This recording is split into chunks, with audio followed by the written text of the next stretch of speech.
Hello बच्चों, आज हम लोग क्लास 10 विज्ञान का जो 23 नवंबर को आप लोगों का वीकली टेस्ट होने वाला है उसके लिए वेरी वेरी इंपॉर्टेंट क्वेश्चंस करने वाले हैं जो कि आपके वीकली टेस्ट में 100% आपको देखने के लिए मिलेगा।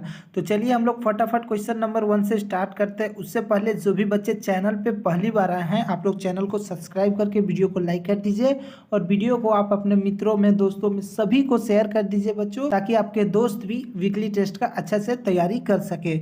तो पहला क्वेश्चन यहाँ पे हम लोगों का कार्बन की परमाणु संख्या है। तो कार्बन की जो परमाणु संख्या वो कितनी होती है? तो वो होती है 6। ऑप्शन नंबर सी इसका राइट आंसर हो जाएगा। कार्बन की परमाणु संख्या 6 होती है। उसके बाद नेक्स्ट क्वेश्चन हम लोगों का 2 नंबर क्वेश्चन है, मटर को अपने प्रयोग के लिए किसने चुना?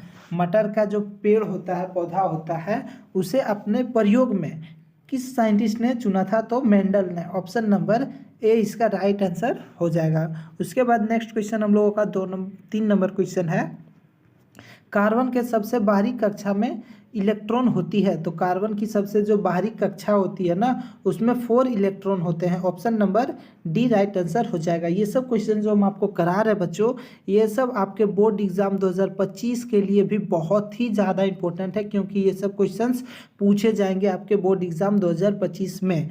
तो ये सब क्वेश्चंस को आप लोग वीडियो को पॉज करके सभी क्वेश्चंस का आंसर कॉपी में नोट डाउन कर लीजिएगा। वीकली टेस्ट के में तो जितना इंपॉर्टेंट है उससे कई ज़्यादा गुना आपके बोर्ड एग्जाम के लिए इंपॉर्टेंट है। 4 नंबर, अल्केन का सामान्य सूत्र है। तो अल्केन का जो सामान्य सूत्र होता है बच्चों वो होता है CnH2n+2। तो इस तरह से आपको कहाँ दिख रहा है? CnH2n+2। तो यहाँ पे दिख रहा है। Option number C right answer हो जाएगा। उसके बाद नेक्स्ट क्वेश्चन हम लोगों का 5 नंबर क्वेश्चन है, निम्न में कौन सरलतम हाइड्रोकार्बन है? तो सबसे सरलतम हाइड्रोकार्बन की बात की जा रही है इसमें। तो सबसे सरलतम हाइड्रोकार्बन होता है मेथेन। ठीक है, ऑप्शन नंबर ए इसका राइट आंसर हो जाएगा। उसके बाद नेक्स्ट क्वेश्चन हम लोगों का 6 नंबर क्वेश्चन है, मेंडल के प्रयोग में टी दर्शाता है। मेंडल जब प्रयोग कर रहा है तो उसमें टी का क्या मतलब होता है? तो टी का मतलब होता है बच्चों प्रभावी लक्षण, ठीक है, और लंबाई। ऑप्शन नंबर ए और डी दोनों हो ए और बी दोनों होगा, इसलिए ऑप्शन नंबर डी इसका राइट आंसर हो जाएगा। टी जो है प्रभावी लक्षण को दिखाता है और लंबाई को दिखाता है। तो ए और बी दोनों होगा, डी इसका राइट आंसर हो जाएगा। उसके बाद नेक्स्ट क्वेश्चन 7 नंबर है, वंशागत नियमों का प्रतिपादन किसने किया? तो वंशागत नियमों का जो प्रतिपादन है वो किस साइंटिस्ट ने किया था? तो गेगर जान मेंडल ने। ठीक है, option number D right answer हो जाएगा। उसके बाद नेक्स्ट क्वेश्चन हम लोगों का बच्चों 8 नंबर क्वेश्चन है, जिनकी रासायनिक संरचना क्या है? ऑप्शन है डीएनए, ऑप्शन है आरएनए, ऑप्शन सी है प्रोटीन और ऑप्शन डी है इनमें से सभी। तो जीन की जो रासायनिक संरचना होती है वो होती है डीएनए। ऑप्शन नंबर ए इसका राइट आंसर हो जाएगा। उसके बाद नेक्स्ट क्वेश्चन है हम लोगों का 9 नंबर, एक पुरुष में कौन से लिंग गुणसूत्र मिलते हैं? यानी कि जो पुरुष होते हैं उनमें कौन सा लिंग गुणसूत्र पाया जाता है? तो ऑप्शन ए है XX, ऑप्शन बी है XY, ऑप्शन सी है XXX और ऑप्शन डी है XXY।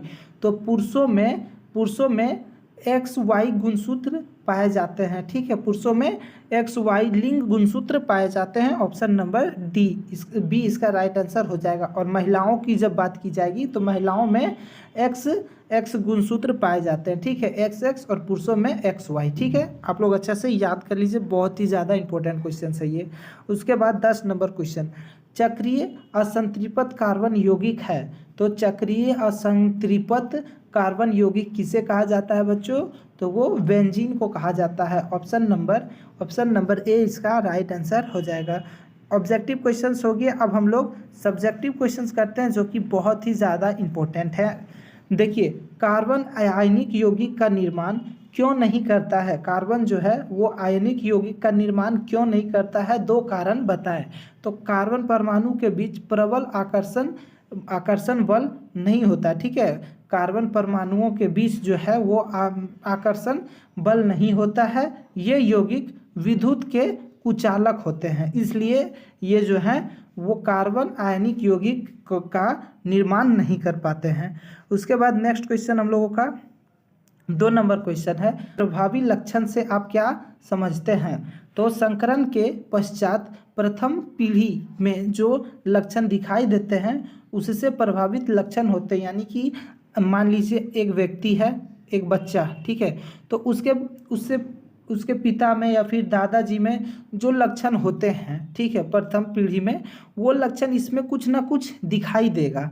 ठीक है, इसका लक्षण, ये मान लीजिए इस बच्चे का ये दादाजी हैं, तो इनका कुछ ना कुछ लक्षण, या फिर पिता का कुछ ना कुछ लक्षण, ठीक है, या फिर दोनों का कुछ ना कुछ लक्षण गुण इसमें दिखाई देगा।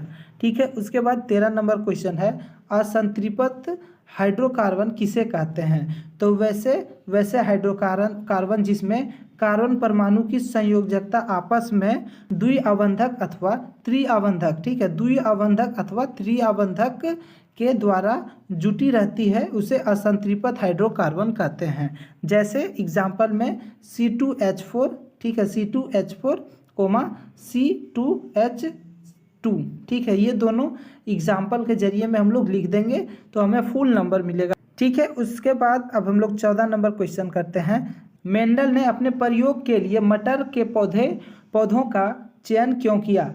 तो मेंडल ने अपने प्रयोग के लिए मटर के पौधों का चयन किया क्योंकि मटर का पौधा आसानी से उपलब्ध हो जाता है। ठीक है, और यह एक वर्ष में कई बार लगाया जा सकता है।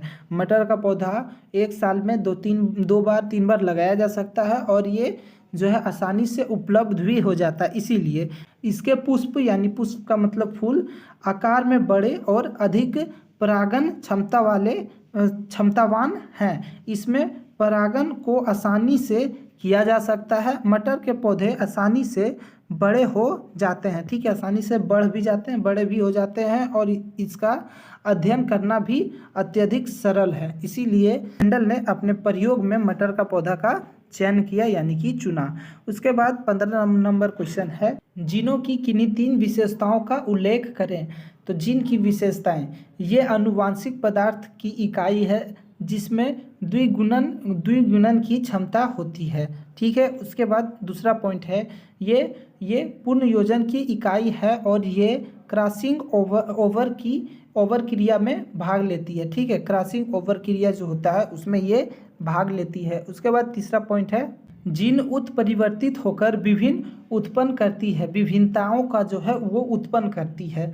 ठीक है, उसके बाद उत्परिवर्तन से जीन में संग्रहित सूचनाएं बदल जाती है। जीन में हमारी वो सूचनाएं होती है बच्चों कि हमारा जो बॉडी है वो बाद में क्या बनेगा, सारा कुछ जानकारी जो है वो जीन में ही रहता है। ठीक है, जीन से ही सब चीज़ निर्धारण होता है, जीन से, वो DNA में होता है। ठीक, उसके बाद 4 नंबर, ये शारीरिक लक्षणों एवं क्रियाओं से संबंधित होती है। शारीरिक लक्षण, हमारा जो बॉडी का बनावट है वो कैसा होगा, हमारा क्रिया कैसा होगा, वो सब जीन में ही होता है।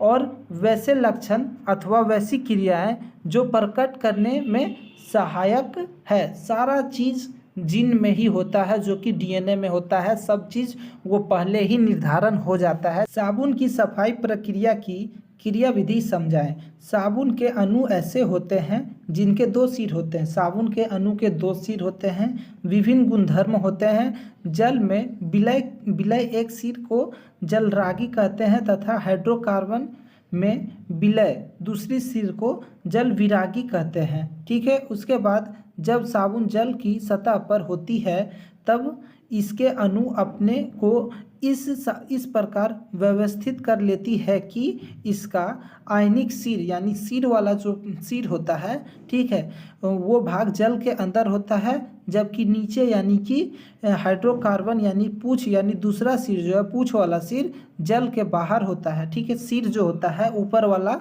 मान लीजिए ऐसा है, ऊपर वाला जल के अंदर, और नीचे वाला जो है यानी दूसरी पूंछ बोल सकते हैं, यानी दूसरी छोर कह सकते हैं, ये भी कह सकते हैं, जल के बाहर होती है।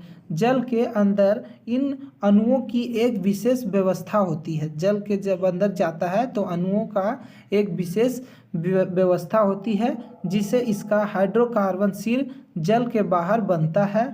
ऐसा अणुओं का बड़ा गुच्छा बनने के कारण होता है। जब अणुओं का जब बड़ा गुच्छा बनता है तब होता है, जिससे जल विरागी पूछ गुच्छे के आंतरिक हिस्से में ही होता है। ठीक है, पूछ के आंतरिक हिस्से में ही होता है, जबकि उसका आयनिक सिर गुच्छे की सतह पर होती है। इस संरचना को मिसेल कहते हैं। ये जो संरचना बनती है इसे मिसेल कहते हैं, याद कर लीजिए इस नाम को।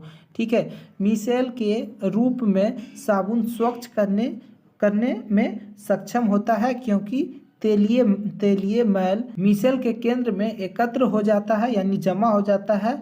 मिसेल विलयन को क्लोराइड के रूप में बनाए रहता है। ठीक है, क्लोराइड के रूप में बने रहते हैं तथा आयन विकर्षण के कारण वे अवक्षेपित नहीं होता है।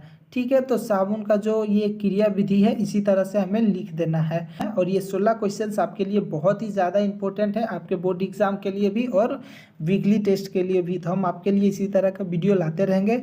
आप लोग चैनल पे पहली बार आए हैं तो चैनल को सब्सक्राइब करके वीडियो को लाइक कर दीजिए। फिर मिलेंगे नए वीडियो में, तब तक के लिए धन्यवाद।